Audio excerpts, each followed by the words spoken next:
आज पंचकर्मा डिपार्टमेंट में हमने परफॉर्म किया बालू का स्वेद, जिसका जो गाइडेंस है वो डॉक्टर आशुतोष सर ने किया है। अब ये हमने जो कपड़ा बिछाया है इसको 45 इंटू 45 के अकॉर्डिंग 8 पीसेस में कट कर लेंगे और प्रॉपर तरीके से काटना है, बिल्कुल भी कैलकुलेशंस में गड़बड़ नहीं होनी चाहिए, क्योंकि इसी कपड़े के थ्रू हमें अपनी पोटली तैयार करनी है। तो इसको अच्छे से मेजरमेंट के हिसाब से काट लेंगे।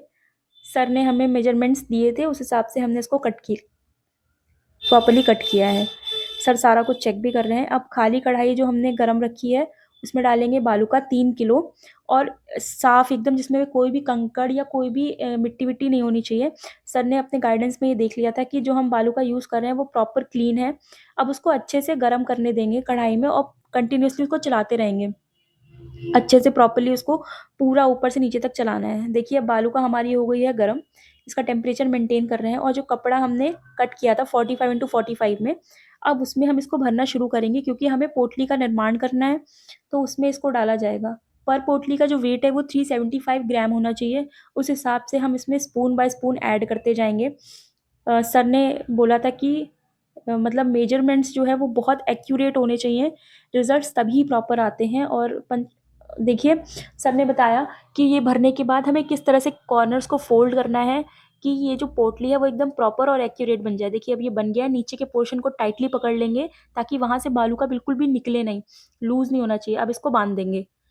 ठीक है, इसको बांधने के बाद ये जब ये टाइट हो जाएगी तो इसको फिक्स करके रखना है। और जो ऊपर के 4 कॉर्नर्स हम देख रहे हैं इनको भी अरेंज हमें करना है। किस तरह से? वो इस तरह से कि जो सबसे बड़ा कॉर्नर होगा उसमें सारे कॉर्नर्स को फिट करके नीचे से फोल्ड करके एक बारी घुमा देना है। और उसके बाद जो आपका स्टैंड है उसको पूरी तरह से अच्छे से थ्रेड के थ्रू बांध देना है। देखिए अभी सर करके दिखा रहे हैं। इस तरह से हमें इसको फोल्ड करेंगे और इसको धीरे धीरे धीरे धीरे बांधते चले जाएंगे। और एक प्रॉपर स्टैंड जिसमें आप पकड़ने के लिए बहुत अच्छा सा एक स्टैंड आप बना लेंगे।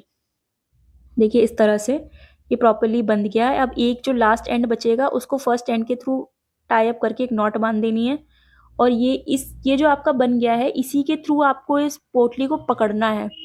ठीक है। अब एक पेशेंट हमारे पास जिसके रिस्ट में पेन है उसको हम किस तरह से करेंगे? पहले टेम्परेचर अपने हाथ पे चेक करना है, फिर पेशेंट के जॉइंट पे सर्कुलर मोशन में इसको चलाते जाना है, कंटिन्यूअसली रुकना नहीं है। अगर मसल पेन में लगाना है तो लॉन्गिट्यूडनल मोशन होना चाहिए, जॉइंट पेन में लगाना है तो सर्कुलर मोशन होना चाहिए। बिल्कुल ध्यान रखना है इस बात को।